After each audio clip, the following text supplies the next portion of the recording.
Hello friends, welcome back. कैसे हो आप सब? आई होप आप सब अच्छे होंगे और आप सबकी पढ़ाई भी अच्छी चल रही होगी।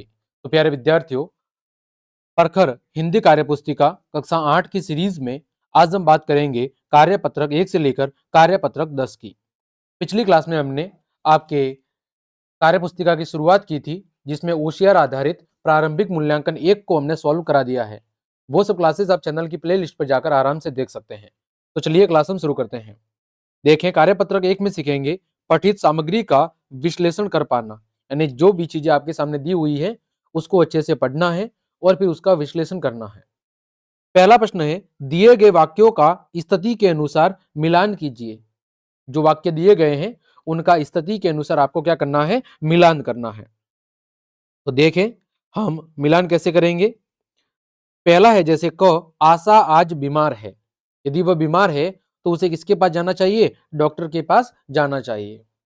ख है कि जो रोहित है रात को देर से सोया। रोहित रात को देर से सोया, इसी वजह से वो कल विद्यालय, इसीलिए कल वह विद्यालय नहीं जाएगा। ठीक। अगला ग, सविता ने अपना भोजन बांट दिया। सविता ने अपना भोजन बांट दिया। क्यों बांट दिया? क्योंकि वह क्या है? क्योंकि वह दयालु है। फिर ग, स्वाति को विज्ञान विषय पसंद है। क्यों पसंद है?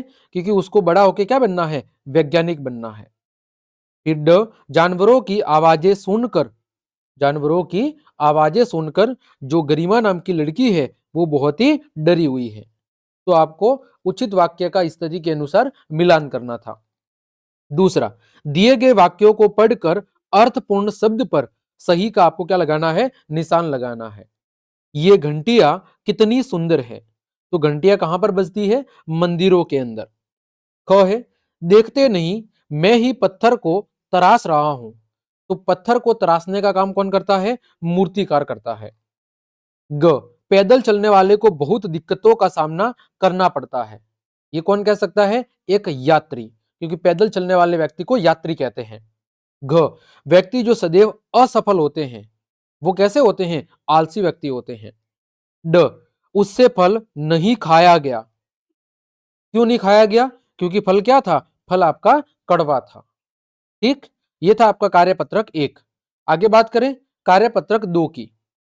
एक जैसे चित्रों में असमानता ढूंढकर लिख पाना, यानी यहां पर आपके सामने दो एक जैसे चित्र दिए हुए हैं।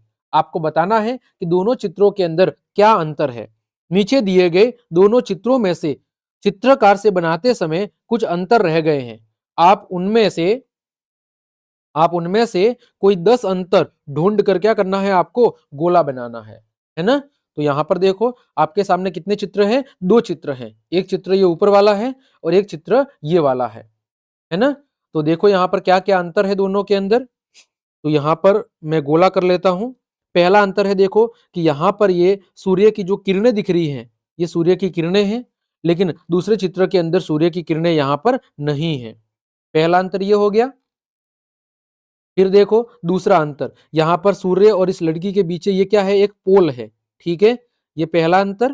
फिर ये दूसरा अंतर, ये पोल है। इधर देखो ये पोल नहीं है। ठीक है, यहां पर ये पोल नहीं है। खिड़की का जो पोल है वो नहीं है, ये जो खिड़की के भाग दिख रहा है वो नहीं है। यहाँ पर खिड़की के देखो कितने भाग है? 1, 2 और 3 भाग है। यहाँ पर केवल खिड़की के कितने भाग हैं? 1 और 2 भाग है। तीसरा अंतर ये हो गया। चौथा अंतर देखोगे यहाँ पर, तो यहाँ पर कितने आम है? देखो 2 आम है ना। यहाँ पर 2 आम है, लेकिन यहाँ पर केवल और केवल 1 आम है। इसके अलावा क्या अंतर है? यहाँ पर देखो बास्केट के अंदर जो चीज रखी गई है उसका रंग हरा है, इधर कैसा है? उसका रंग पीला है। इसके अलावा देखो क्या अंतर आपको दिख सकता है। जैसे यहाँ पर जो ये पर्दा दिख रहा है, इस पर देखो ये गोल गोल घेरे आपको दिख रहे होंगे, है ना। लेकिन इस वाले पर्दे पर ऐसी कोई भी आकृति नहीं है। ये अंतर हो गया। इसके बाद और क्या अंतर आप देख सकते हैं कि यहाँ पर देखो जो आइसक्रीम खा रही है, यहाँ पर बीच में एक अलग रंग आपको दिख रहा है ना, ये वाला। लेकिन यहाँ पर जो आपकी आइसक्रीम है वो आइसक्रीम का रंग यहाँ पर अलग है। दोनों के अंदर आइसक्रीम का रंग अलग अलग है, ये भी अंतर है। तो इस तरह आप कुछ अंतर ढूंढ के यहाँ से लिख सकते हैं। ठीक है, चित्रों को आप अच्छे से देखेंगे तो आपको अंतर समझ में आ जाएगा। ये कोई ज्यादा भारी नहीं है। आगे बात करें कार्यपत्रक 3 की तरफ। व्यवहारिक व्याकरण, सर्वनाम शब्दों की पहचान करना और प्रयोग कर पाना। अब पहली बात तो आपको यह समझ में आना चाहिए कि सर्वनाम होते क्या हैं। तो हम कहेंगे कि वे शब्द जो संज्ञा के स्थान पर प्रयुक्त होते हैं, वे शब्द जो संज्ञा के स्थान पर प्रयुक्त होते हैं, उन्हें हम क्या कहते हैं? उन्हें हम सर्वनाम कहते हैं। वे शब्द जो संज्ञा के स्थान पर प्रयुक्त होते हैं, वे शब्द जो संज्ञा के स्थान पर प्रयुक्त होते हैं, उन्हें क्या कहते हैं? उन्हें सर्वनाम कहते हैं। उन्हें क्या कहेंगे? उन्हें हम सर्वनाम कहेंगे। तो उन्हें सर्वनाम कहते हैं। जैसे कुछ उदाहरण की बात करूं, जैसे वह, ठीक है, उसने, उसका, अपना, मेरा, मेरी, ये सब क्या है? ये सब सर्वनाम शब्द है। देखिए पहला प्रश्न, नीचे दी गई पंक्तियों को आपको अच्छे से पढ़ना है और उनमें से सर्वनाम शब्द को छांट कर बॉक्स के अंदर लिखना है। देखें, अवनी ने अपनी दिव्यांगता को स्वयं पर हावी नहीं होने दिया। तो यहां पर सर्वनाम शब्द कौन सा है? अपनी। उसने, ठीक है, यहां पर क्या आएगा? उसने। फिर उसने भी सर्वनाम शब्द है। उसने अपनी खिलौना बंदूक को उठाया, वह उससे निशाना साधने लगी। वह उससे निशाना साधने लगी। आज वह एक सफल निशानेबाज है। सभी लोग उसे कार्यक्रमों में आमंत्रित करते हैं। कल अवनी हमारे घर पर भी आई थी। अब तो देखो यहां पर सर्वनाम शब्द कौन से हैं? तो देखो सर्वनाम शब्द कौन से हैं? जो शब्द संज्ञा के स्थान पर प्रयुक्त होते हैं। जैसे उसने, कौन सा शब्द? उसने शब्द। ठीक, इसके बाद वह, इसके बाद यहां पर क्या है? उसे, ठीक है, उसे। इसके बाद कौन सा है? इसके बाद यहां पर अपनी।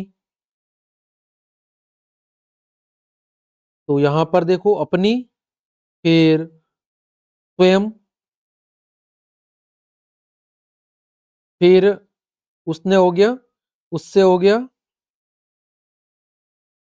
वह, उसे। ये सब क्या है? ये सब आपके सर्वनाम शब्द है। क्या है? ये आपके सर्वनाम शब्द है। ठीक, अब देखो नीचे कुछ सर्वनाम दिए गए हैं। क्या दिए गए हैं? सर्वनाम। उन्हें शामिल करते हुए आपको क्या बनाने हैं? वाक्य बनाने हैं। क्या बनाने हैं? वाक्य बनाने हैं। तो देखें हम वाक्य कैसे बनाएंगे। जैसे उसकी, तो उसकी बहन, उसकी बहन कल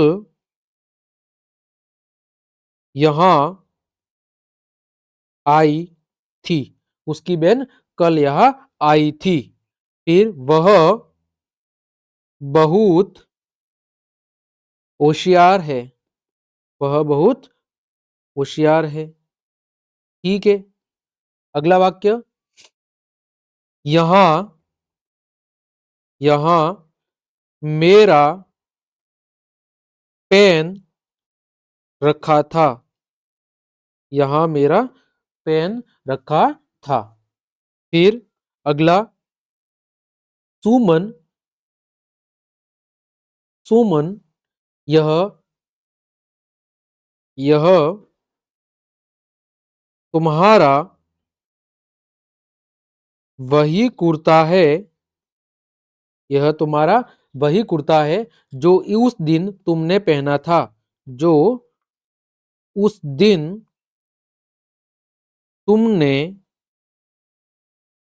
पहना था। ठीक है, तो इस तरह हमने सभी शब्दों को यहां पर लिख दिया।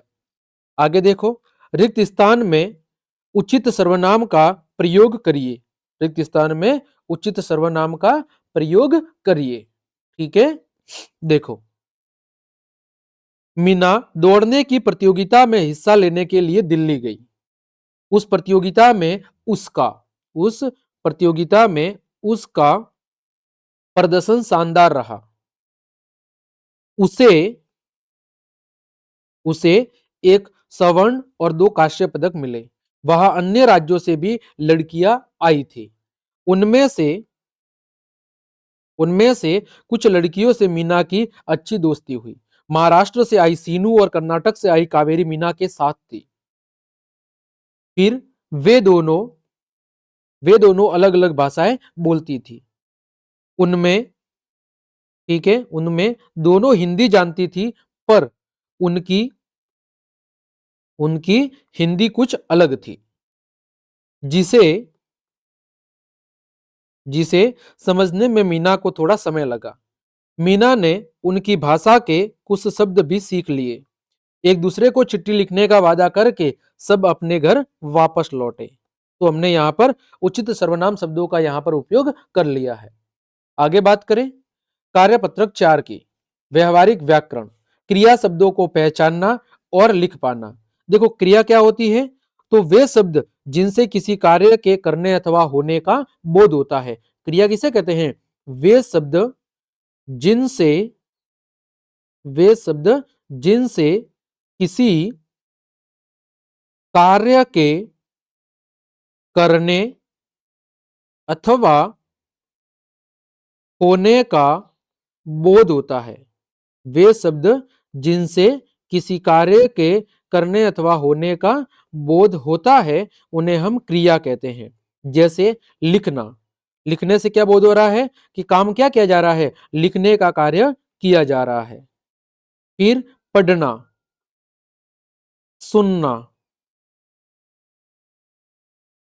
फिर चलना, ये सब क्या है, ये सब क्रिया शब्द है जिनसे हमें किसी कार्य के करने अथवा होने का ज्ञान होता है। देखो पहला चित्र, चित्र को देखकर सही क्रिया शब्दों वाले वाक्य पर आपको सही का निशान लगाना है। देखो रोहन क्या कर रहा है, रोहन पढ़ने का काम कर रहा है, तो रोहन क्या कर रहा है, रोहन पढ़ रहा है। रोहन क्या कर रहा है, रोहन पढ़ रहा है। क है, यहां पर देखो कि जो बच्चा है दूसरे चित्र के अंदर, बच्चा क्या कर रहा है, यहाँ पर दूसरे चित्र के अंदर बच्चा है वो बारिश के अंदर नहा रहा है या बच्चा धूप का आनंद ले रहा है। तो जो बच्चे हैं, बच्चे बारिश के अंदर नहा रहे हैं, तो बच्चा बारिश में नहा रहा है। ग में देखो क्या हो रहा है, तो ग के अंदर सर्दी से जो बच्चा है वो क्या कर रहा है, कांप रहा है। घ में क्या हो रहा है कि जो आकाश है वो क्या बजा रहा है, सितार बजा रहा है। दूसरा देखो, दिए गए चित्र को ध्यान से देखते हुए क्रिया से संबंधित एक एक वाक्य बनाओ। देखो बगीचे के अंदर मोर क्या कर रहा है, नाच रहा है, तो यहाँ पर क्रिया कौन सी है, नाचना। फिर तो बगीचे में तितली उड़ रही है, हम क्या लिखेंगे, बगीचे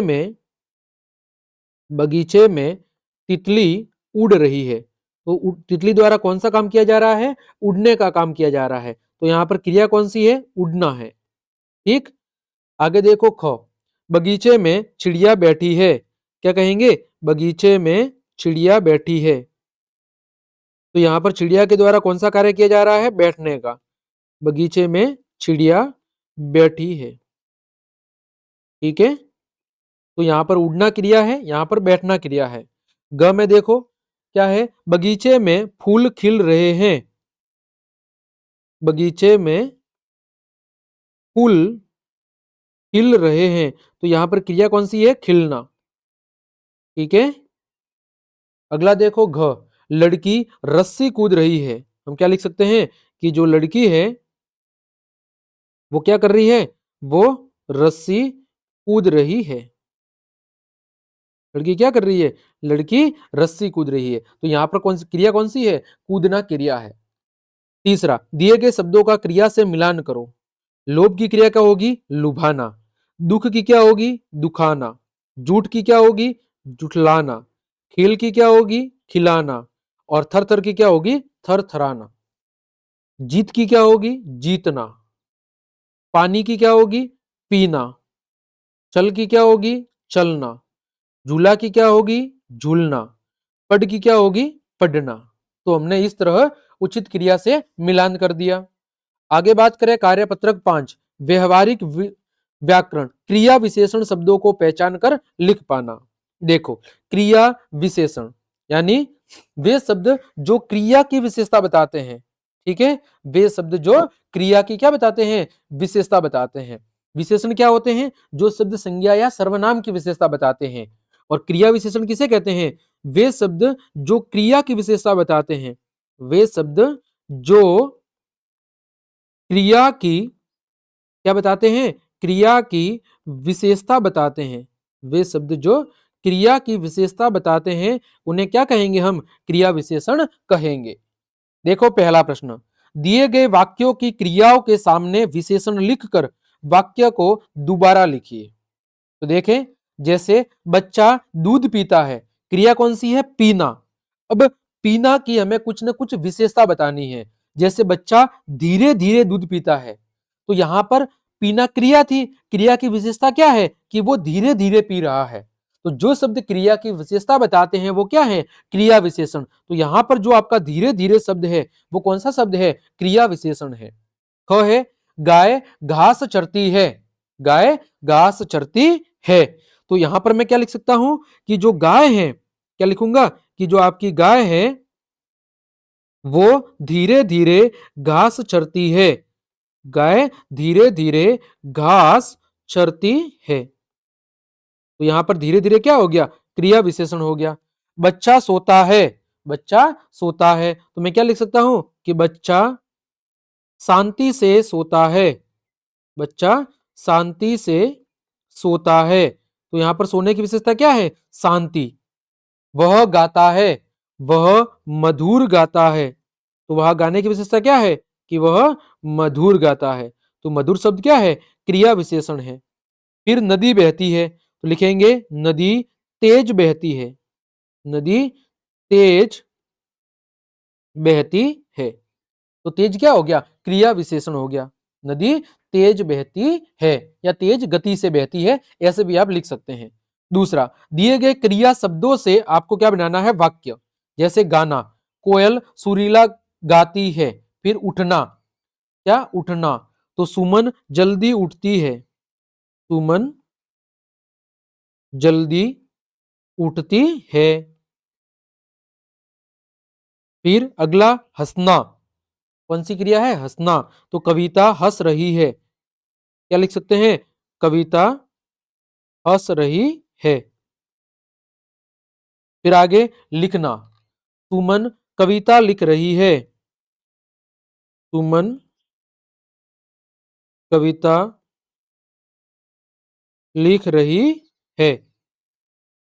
फिर देखना, तो मोहन टीवी देख रहा है, मोहन क्या कर रहा है, मोहन टीवी देख रहा है। आगे देखो, क्रिया और क्रिया विशेषण को आपको क्या करना है, दोनों को अलग अलग टिक करना है, चाटना है। देखो वाक्य, बादल जोर से गरज रहा है। तो गरजना क्या है, क्रिया है, और क्रिया की विशेषता क्या है, जोर से। तो यहां पर क्रिया विशेषण है जोर से और क्रिया है गरज रहा है। चोर चुपके से भाग गया, तो यहां पर क्रिया कौन सी है, क्रिया विशेषण है चुपके से, और क्रिया कौन सी है, भागना, तो भाग गया। अगला, वह खिलखिलाकर हंस दिया। तो क्रिया विशेषण क्या है, खिलखिलाकर, क्रिया विशेषण क्या है, खिलखिलाकर। और और क्रिया कौन सी है, तो हंस दिया, हंस दिया। ये क्या है, आपकी क्रिया है। आगे, अकर्मक क्रिया में कर्म नहीं होता। जैसे लड़का सोता है, तो यहां पर देखो लड़का क्या है, करता है, और सोना क्या है, क्रिया है, लेकिन यहां पर कर्म नहीं है। लेकिन सकर्मक क्रिया के अंदर कर्म होता है। जैसे लड़का करता है, पुस्तक पढ़ता है। तो लड़का करता है, पुस्तक क्या है, पुस्तक कर्म है, ये करता है, और पढ़ना क्या है, क्रिया है। ठीक, तो आपको याद रखना है, अकर्मक क्रिया में कर्म नहीं होता, सकर्मक क्रिया में कर्म होता है। बताइए इनमें से कौन सी क्रिया अकर्मक है और कौन सी क्रिया सकर्मक है। ऋचा चित्र बना रही है, तो ऋचा क्या बना रही है, चित्र बना रही है। तो बनाना क्रिया है, लेकिन कर्म क्या है, चित्र। तो ये कौन सी क्रिया है, सकर्मक, क्योंकि यहां पर आपकी क्रिया के साथ कर्म दिया हुआ है।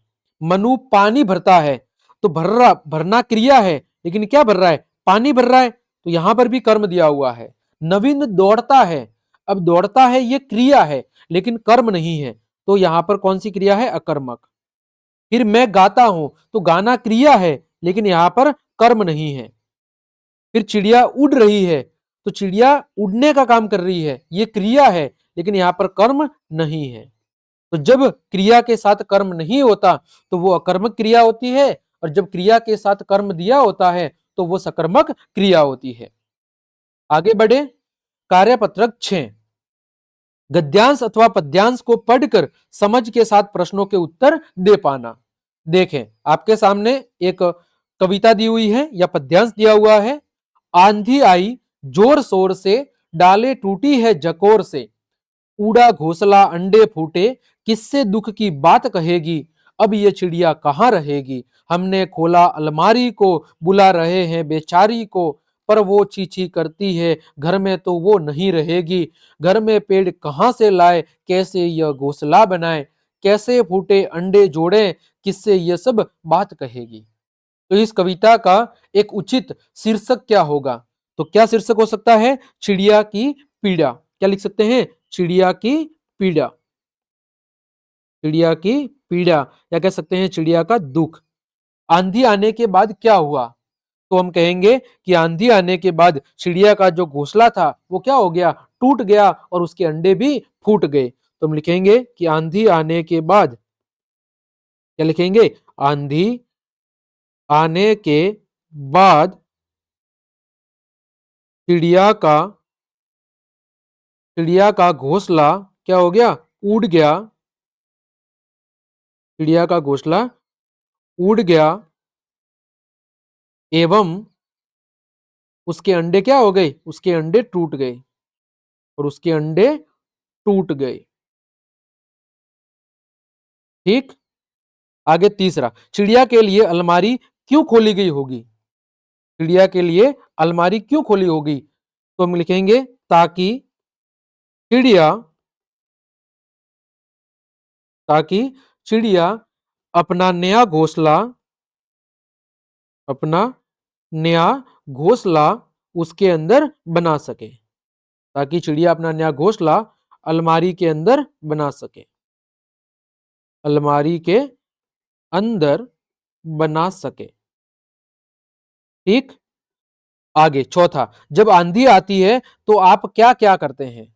लिखेंगे कि उस दौरान उस दौरान यानी आंधी आने के दौरान, उस दौरान हम जरूरी सामान को हम जरूरी सामान को घर के अंदर सुरक्षित रख देते हैं। जरूरी सामान को घर के अंदर सुरक्षित रख देते हैं, और और स्वयं भी सुरक्षित स्थान पर चले जाते हैं। स्वयं भी सुरक्षित स्थान पर चले जाते हैं। ठीक है। पांचवा, चिड़िया अपना घोंसला कहाँ बनाती है? तो चिड़िया अपना जो घोंसला है, हम लिखेंगे कि चिड़िया पेड़ पर या ऊंची रोशनदान में, कहां पर? ऊंची रोशनदान में ऊंची रोशनदार में घोंसला बनाती है। ठीक है। या तो पेड़ पे बनाएगी, या हमारे घरों के अंदर जो रोशन द्वार लगे होते हैं वहां पर वो अपना घोंसला बनाती है। आगे देखो। कार्यपत्रक 7, भाषा की बारीकियों को समझ पाना। पहला, नीचे लिखे वाक्यों में उचित विराम चिन्ह का प्रयोग करते हुए आपको क्या करना है? वाक्य को दोबारा लिखना है। मैं कल रजनी के घर आऊंगी। तो यहां पर देखो क्या लिखेंगे हम? केवल इसके पीछे पूर्ण विराम लगा देंगे। मैं कल रजनी के घर आऊंगी। तो यहां पर पीछे क्या लगाएंगे? पूर्ण विराम। क्या आपका नाम जतीन है? तो यहां पर हम पीछे क्या लगाएंगे? प्रश्नवाचक, क्योंकि क्या से शुरुआत हो रही है, यानी प्रश्न पूछ रहा है। क्या आपका नाम जतीन है? और पीछे क्या लगा देंगे? प्रश्नवाचक चिन्ह। शहनाज, रेखा और गायत्री जा रही है। तो यहां पर हम क्या लिखेंगे कि शहनाज कोमा रेखा और गायत्री तैनाज रेखा और गायत्री जा रही है। पीछे क्या लिखेंगे? पूर्ण विराम। द, अरे मेरा भाई पास हो गया, तो यहां पर क्या लिखेंगे? अरे के बाद हम विस्मयादि बोधक चिन्ह लगाएंगे। अरे मेरा भाई पास हो गया, अरे मेरा भाई पास हो गया, और पीछे क्या लगाएंगे? पूर्ण विराम लगा देंगे। ठीक। दूसरा, र के विभिन्न रूपों के आधार पर आपको नए शब्द बनाने हैं। जैसे र से रतन, क्या बनाएंगे? र से रतन। और क्या बना सकते हैं? र से जैसे रथ। और क्या बना सकते हैं? र से जैसे और क्या बना सकते हैं? र से जैसे रहना, ये भी लिख सकते हैं, रहना। फिर देखो, ब, प्र से बनाना है। प्र से प्रकाश, फिर क्या लिख सकते हैं? प्रवीण। फिर क्या लिख सकते हैं? प्रजाति। फिर देखो, इस धर्म, कर्म, और क्या लिख सकते हैं? कार्य। फिर द, राष्ट्र। राष्ट्र से और क्या बना सकते हैं? टर्क। और क्या बना सकते हैं? और बना सकते हैं ट्रेवल। क्या बना सकते हैं? ट्रेवल। ठीक। आगे देखो, तीसरा, नीचे लिखे शब्द सही अर्थ नहीं दे रहे हैं, तो आप इन्हें किस प्रकार लिखे कि वे अर्थ देने लगे। यहां पर देखो, ट्रेवल के अंदर एक ही मात्रा आएगी, ठीक है, आप सही कर लेना। कितनी मात्रा आएगी? एक ही मात्रा आएगी। अब देखो, क्या है? सगीला। सगीला से क्या बनेगा? गिलास। फिर है ठामिस। ठामिस से क्या बनेगा? मिठास। क्या बनेगा? मिठास। लेजबी से क्या बनेगा? जलेबी। फिर नापसी से क्या बनेगा? पसीना। क्या बनेगा? पसीना। सॉरी, यहां पर क्या लिखेंगे आप? पसीना। पसीना। फिर किनमन, इससे क्या बनेगा? नमकीन। फिर लफू से क्या बनेगा? फूल। ठीक। चौथा, निम्नलिखित शब्दों के आपको तीन तीन पर्यायवाची लिखने हैं। पर्यायवाची का मतलब क्या होता है? समान अर्थ वाले शब्द। कौन से शब्द? समान अर्थ वाले शब्द। जैसे आंख, तो आंख का दूसरा नाम क्या है? आंख को हम कहते हैं नयन। और क्या कह सकते हैं? लोचन। और क्या कहेंगे? नेत्र। फिर हवा, हवा को हम क्या कह सकते हैं? और पवन। और क्या कहेंगे? समीर। और क्या कहेंगे? अनिल। फिर पानी, पानी को हम क्या कहेंगे? जल। और क्या कहेंगे? और हम कह सकते हैं पानी को नीर। और क्या कहेंगे? पानी को हम सलील या वारी, वारी कह सकते हैं। फिर है धरती, धरती को हम क्या कहेंगे? धरा। और क्या कहेंगे? वसुंधरा। और क्या कहेंगे? वसुधा। भूमि भी कह सकते हैं। पांचवा, निम्नलिखित शब्दों का प्रयोग करते हुए आपको वाक्य बनाने हैं। पहला है तोता, तो लिखेंगे पेड़ पर हरा तोता बैठा है। पेड़ पर हरा तोता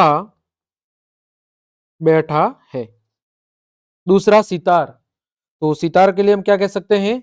कि वह सितार बजा रही है। वह सितार बजा रही है। फिर किताब, कह सकते हैं मोहन किताब पढ़ रहा है। मोहन किताब पढ़ रहा है। ग है थाली, तो हम कह सकते हैं कि सोनू थाली में खाना खा रही है। ठीक है, तो ये हमने शब्दों का प्रयोग करते हुए वाक्य बना दिए। आगे बढ़े हम कार्यपत्रक 8 की तरफ। देखें, कार्यपत्रक 8 है संयुक्त व्यंजन को समझना और प्रयोग कर पाना।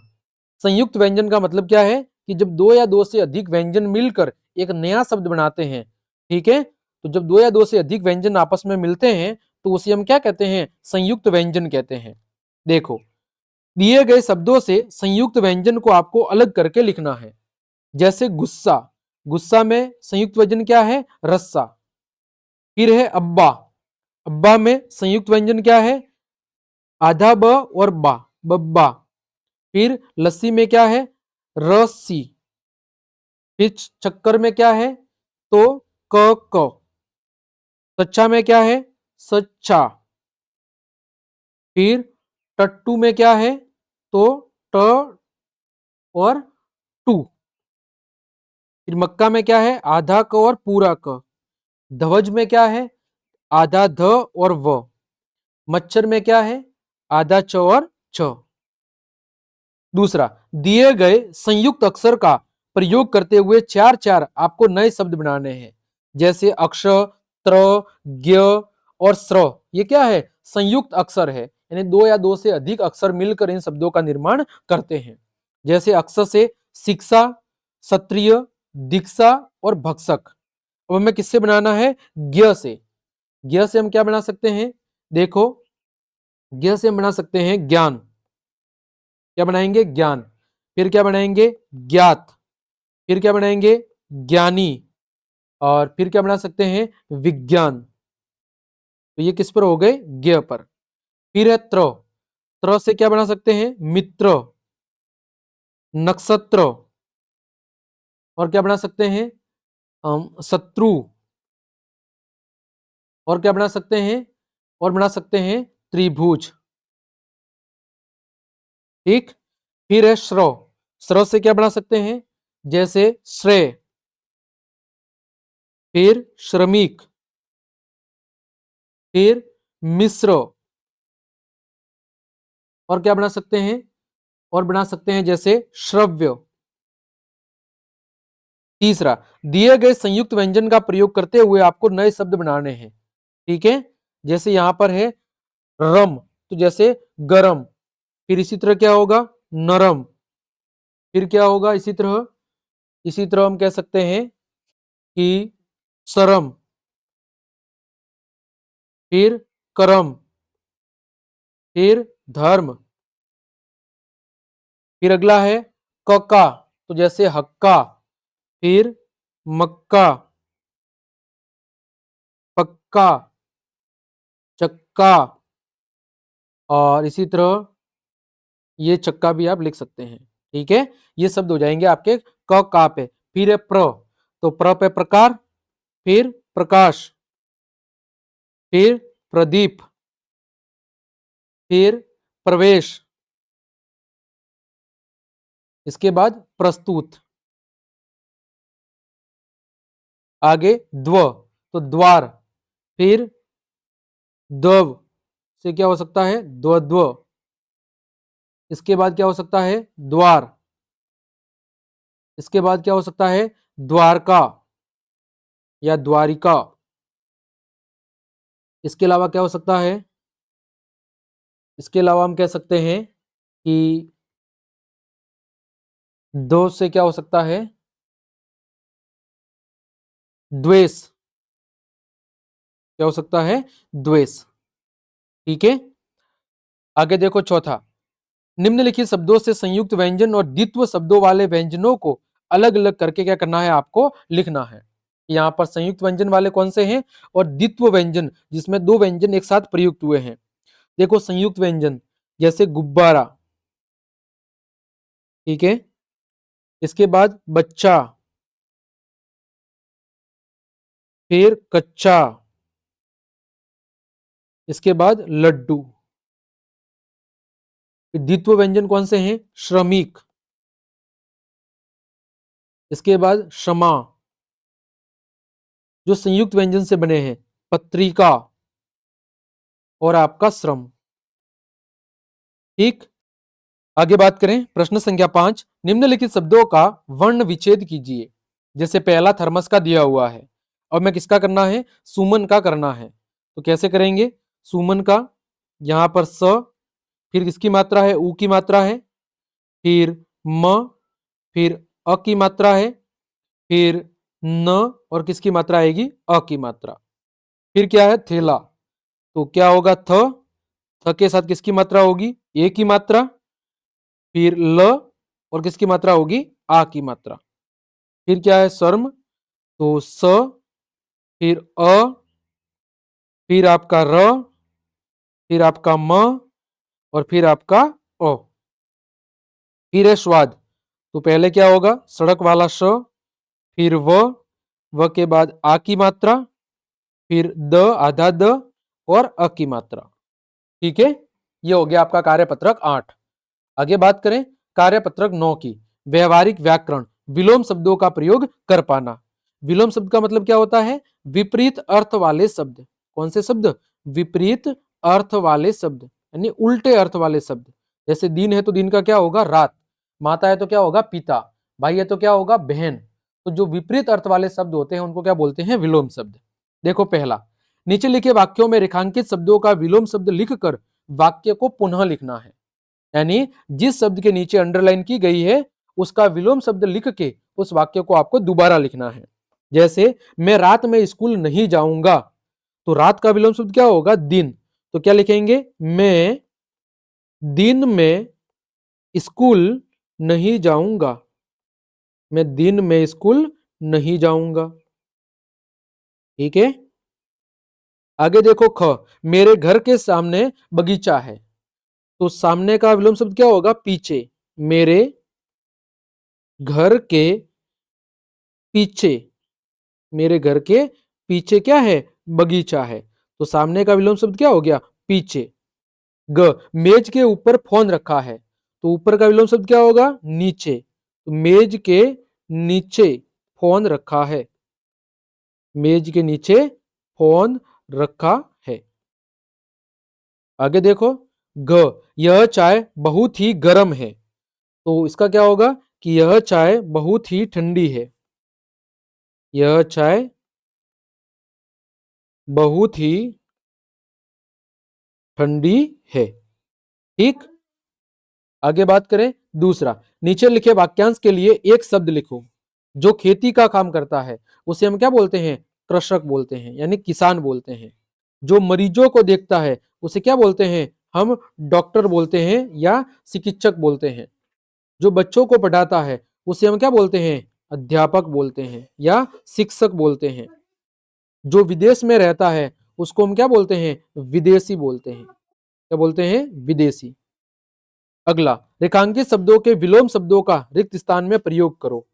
आज अंधेरा है तो कल क्या होगा? कल उजाला होगा। आज अंधेरा है तो कल उजाला होगा।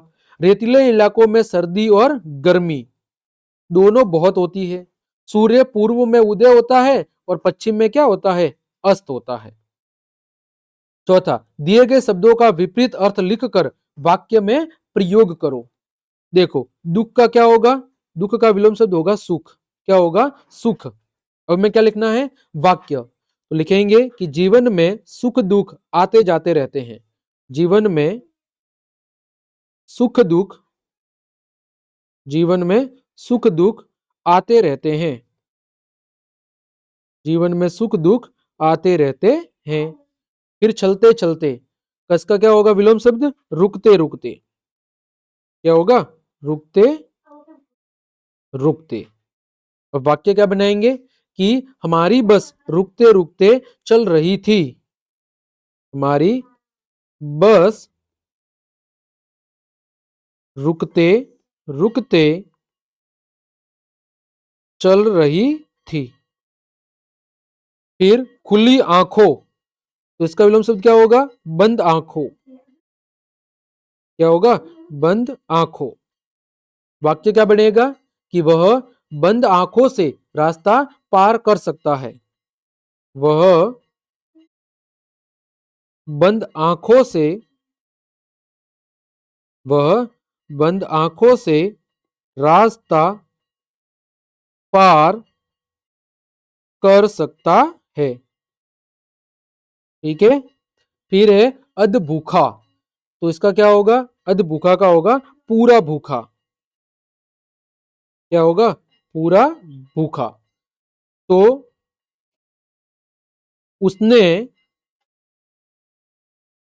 कल से, उसने कल से कुछ नहीं खाया, उसने कल से कुछ नहीं खाया, इसलिए इसलिए वह क्या है, पूरा भूखा है, इसलिए वह पूरा भूखा है। यह हो गया आपका कार्यपत्रक 9। आगे बढ़े कार्यपत्रक 10 की तरफ। देखो कार्यपत्रक 10 क्या है कि लिंग और वचन शब्दों को पहचानना और प्रयोग कर पाना। लिंग का मतलब क्या होता है कि वो पुल्लिंग है या स्त्रीलिंग है, और वचन का मतलब है कि वो एक वचन है या बहुवचन है। देखो दिए गए चक्र से स्त्रीलिंग शब्दों को ढूंढकर उनके बहुवचन लिखो। पहले क्या शब्द ढूंढने हैं, स्त्रीलिंग, जिससे हमें स्त्री जाति का बोध होता है, और उसके बाद उनका क्या लिखना है, बहुवचन लिखना है। जैसे यहां पर स्त्रीलिंग शब्द कौन सा है, शेरनी, फिर कौन सा है, फिर है चिड़िया, फिर कौन सा है, ऊंटनी, फिर कौन सा है, फिर है सेठानी। ये आपके स्त्रीलिंग शब्द है, यानी इनसे हमें क्या, स्त्री जाति का बोध होता है। अब इनका क्या लिखना है, बहुवचन। ये एक वचन है, अब इनका लिखना है बहुवचन। तो शेरनी का क्या होगा, शेरनिया, क्या होगा, शेरनिया। चिड़िया का क्या होगा, चिड़ियाए, क्या होगा, चिड़ियाए। ऊँटनी का क्या होगा, ऊँटनिया, ठीक है। और सेठानी का क्या होगा, सेठानिया, ठीक। आगे बढ़े दूसरा, निम्नलिखित शब्दों के लिंग परिवर्तित करने हैं, यानी यदि पुल्लिंग है तो स्त्रीलिंग बनाना है, और यदि स्त्रीलिंग है तो पुल्लिंग बनाना है। गायक का क्या होगा, गायिका। बंदर का क्या होगा, बंदर का होगा बंदरिया, क्या होगा, बंदरिया। नेता का क्या होगा, नेता का होगा नेत्री। मगरमच्छ का क्या होगा, मादा मगरमच्छ, नर मगरमच्छ का मादा मगरमच्छ। नाग का क्या होगा, नागिन। सेविका का क्या है, सेवक। ठकुराइन का क्या होगा, ठाकुर। मक्खी का क्या होगा, नर मक्खी। बेटी का क्या होगा, बेटा। मालकिन का क्या होगा, मालिक। आगे बात करें तीसरा, कोष्टक में दिए गए विकल्पों में से सही विकल्प को चुनकर आपको वाक्य को पूरा करना है। जैसे क, खाली जगह पिक्चर देखने जाएंगे, तो क्या आएगा, हम पिक्चर देखने जाएंगे। ख, खाली जगह पहले से अधिक खुश था, तो कौन, यहां पर देखो खुश था मतलब लड़के की बात हो रही है, तो यहां पर क्या आएगा, मोहन। फिर बड़ी, खाली जगह ताना मारते हुए बोली, देखो बोली यानी लड़की की बात हो रही है, तो क्या आएगा, बहन। फिर घ, खाली जगह की सब्जी अच्छी लगती है, किसकी, लौकी की, यहां पर क्या आएगा, लौकी आएगा। आगे बात करें चौथा, वाक्यों को शुद्ध करके पुनः लिखिए। हम सब खाना गा रही है, तो इसको क्या कहेंगे कि हम सब गाना गा रही है। खाना की जगह क्या आ जाएगा, गाना। हम सब गाना गा रही है। अगला, तुम्हें कब जाना है, तो इसका क्या होगा, तुम्हें कहां जाना है, तुम्हें कहां जाना है। फिर वे बीकानेर गया, तो इसका क्या होगा, वह बीकानेर गया, क्या होगा, वह बीकानेर गया, ठीक। तो प्यारे विद्यार्थियों, इस तरह हमने आज की इस क्लास में कार्यपत्रक 1 से लेकर कार्यपत्रक 10 तक सभी को एक साथ में बहुत अच्छे से सॉल्व करा दिया है। उम्मीद करता हूं सभी कार्यपत्रक आपको बहुत अच्छे समझ में आ गए होंगे। तो क्लास देखने के लिए आप सभी का धन्यवाद। यदि आपको मेरी क्लास और ये मेहनत पसंद आई है तो फिर लाइक, कमेंट, शेयर और सब्सक्राइब जरूर करें। मिलते हैं अगली क्लास में, तब तक के लिए आप सबको जय हिंद, जय भारत।